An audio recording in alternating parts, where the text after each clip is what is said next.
Hi, well, welcome to Retired People's Club, and once again I've left a machine running that I shouldn't have, but hey, I'm not going to worry about it. Okay, well, today is the first edition of Retired People's Club that we're running with a completely new system. It gives me a lot more freedom to do stuff. It gives me, I hope, a better way of presenting programs and a better way of presenting contact. And I think that, to be honest with you, I'm going to be interested to see how it goes. It gives me the big thing I've been after, which is to mix video with live presentation like this. And it means that you can not only respond to what we're saying and what comes up in the course of the conversation, but also you can respond to the videos that you see, and we'll play the videos later separately so you can see them properly again if you want to without seeing the whole programme. So this is programme 2 of Retired People's Club. My name is Chris Gosling. It's the 6th of November 2018. The date, the time is, well, by my clock it's 2:32 p.m. I hope your clock is somewhere about the same. We're going to start by running a little video that I really rather like. I shot it locally and see.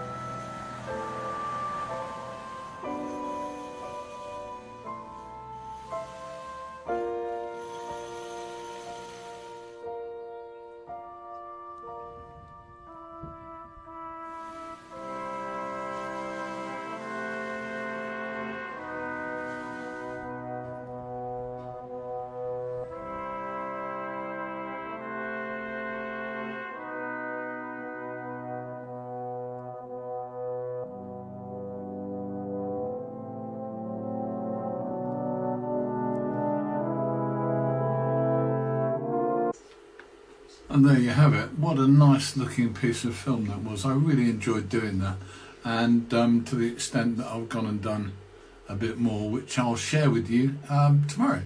I'll put that online separately so that you can just see it and say whether you like it or not. From my point of view, I do think it's hugely important to remember those guys who died 100 years ago. My great-grandpa, who obviously I don't think it was it was my great-grandpa died in the First World War, and goodness me, I mean he was a long time before me.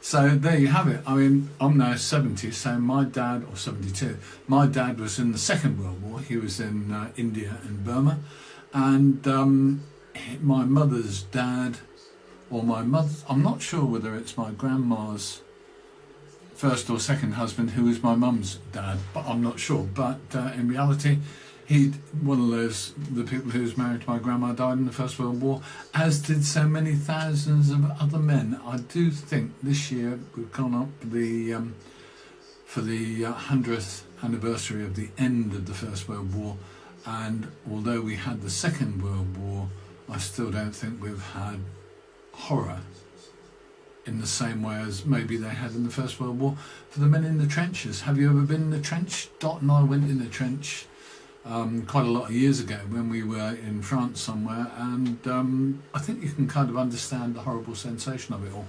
But people are making a lot of fuss and are doing a lot of work to remember this centenary, so we're right behind it here on Retired People's Club, and we will be showing you some more.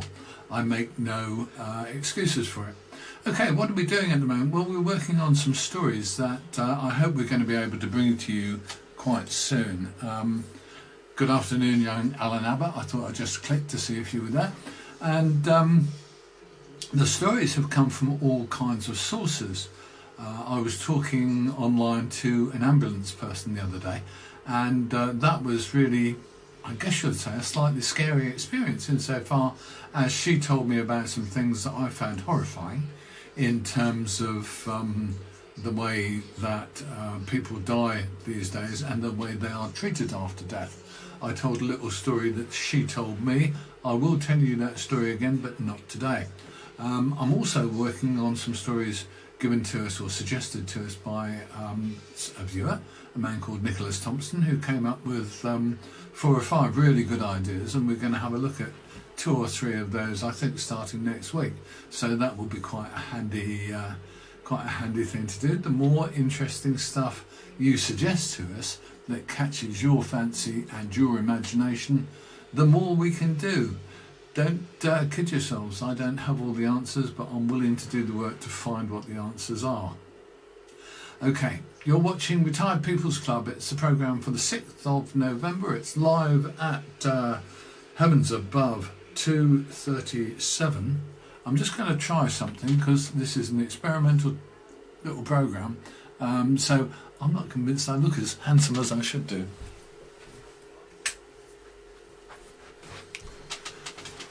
Do I look better? I'm not convinced I do either. Heavens, try one more thing. Well, I think I look a bit more like David Dickinson in this shot, actually, because I'm a bit red. I don't like it very much at all. But I'll have to improve my lighting. It's the last thing on my list of things to do, and I will try one more thing while I'm here. You'll have to excuse my wildly decorated shirt. Let's just see what we can do with that. Is that going to work? Let's see how that looks. How does that look? That looks somewhat better, I think. Does that look somewhat better? Yes, it does, but the trouble with that is, of course, it's quite a bright light and it's right in the eyeballs. I don't know whether you can see the difference, but we'll give it a go, see how it goes. Okay, what's next on the curriculum? Well, I have a little, a rather cute little video to show you next, and I'll play that and you can see what you think of it. Okay, here we go.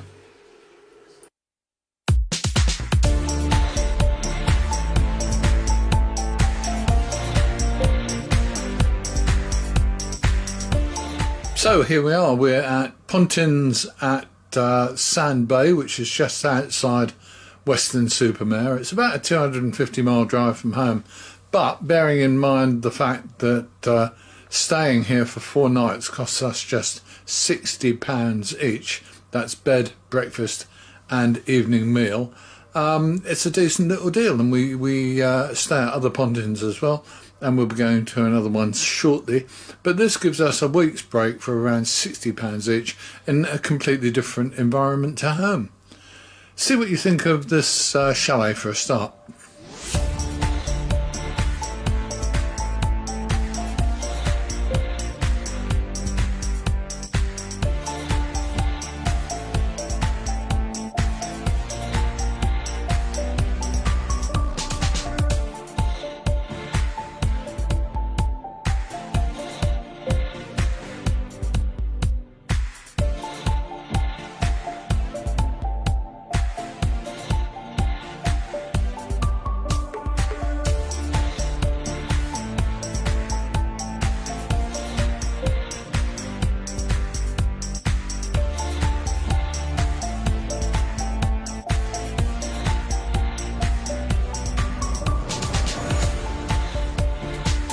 We'll be back tomorrow with some more from this short break in the west of England.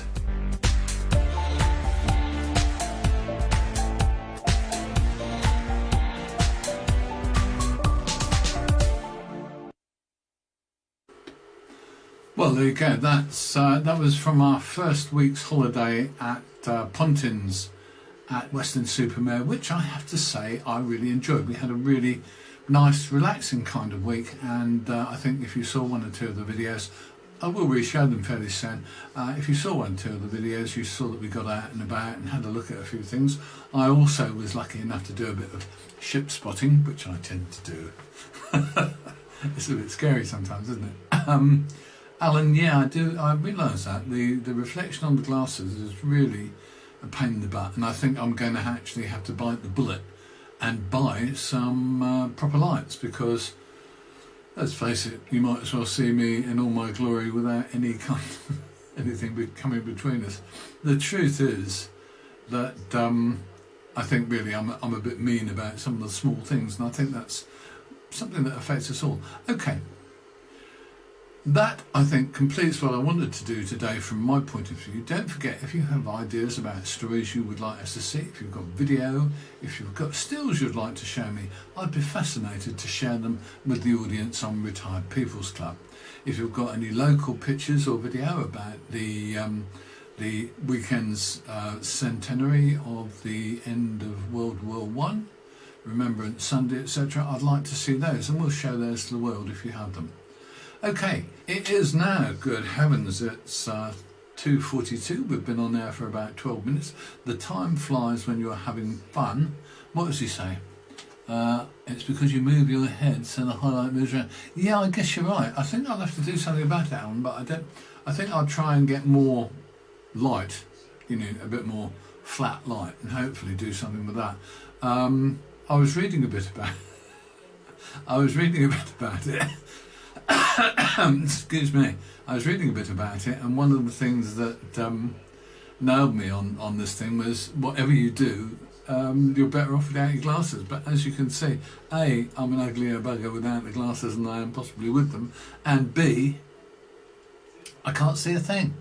So from my point of view, it's really quite bad news. Okay, my name's Chris. This is Retired People's Club. This is the last moment of this particular show. We'll be getting better and better. As you can see, we're now able to play in videos. We can play in different content without pre-producing it all. So it actually all works jolly well from my point of view. It means we'll be able to have more regular shows. We'll be able to have more conversations. And we'll be able to see how life runs along. Okay, I'm going to play this little piece now. And we'll see how we go with all of that. Was that the wrong thing to do? Yes, it was. Here we go. So, what am I doing now? I'm having a mad moment where technology has suddenly, and out of the blue, let me down. But it doesn't matter. I, as usual, live in hope. So let's get this thing going. What's happening here, chaps? Don't know, to be honest with you. I seem to have a little problem. Here we go. I've got it going again. It's amazing how stuff takes time. I'll see you soon. Tell us what you'd like to know more about on Retired People's Club, and let us know what you think about the world around us. You can contact us at any time through these web pages: retiredpeoplesclub.blogspot.com, www.facebook.com/retiredpeoplesclub, www.youtube.com/retiredpeoplesclub, twitter.com/retiredpeoplesclub, email production@seriousleisure.co.uk, or voice or text message us on 07943 043 948. If you have a story to tell that may help other retired people, we'd love to hear from you.